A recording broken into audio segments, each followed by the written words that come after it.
မင်္ဂလာပါအခုကတော့မြို့သမီးကိုကျမ်းမာရာမကန်ထည့်ပေးမလို့အခုတွားနေတာပဲဖြစ်ပါတယ်ခင်ဗျာတဆင်ယထာတဆင်စီးရတာပါအခုတော့ယထာခဲ့ရောက်တော့ယထာဆောင်နေပါတယ်ယထာစီးဖို့တူသွားရင်တော့ပြောနေတာပေါ့လေသူကတော့အမြဲတမ်းပေါ့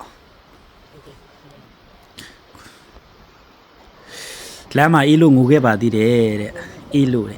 မကြဘူးပါဘူးဒီတစ်ခါပဲကြားဘူးပါတယ်သူအေးလို့ငိုတာ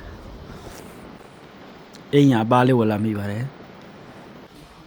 စဝမ်းထွက်ပါပြီ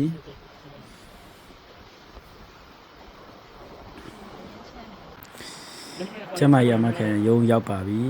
ရောက်တဲ့အချိန်မှာပဲထဲကိုဝင်ရပါပြီဝင်ပြီးတုံးကနေပဲယူခဏဆောင်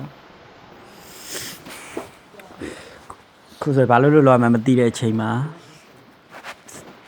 တုံးကနေပဲယူပါတယ်ခဏဆောင်ပါလေခင်ဗျာတုံးကနေပဲရတဲ့အချိန်ပဲထဲခေါ်တဲ့အချိန်ဝင်သွားလိုက်ပြီးပါပြီခုဆိုရင်တော့ပြန်มาတော့မယ်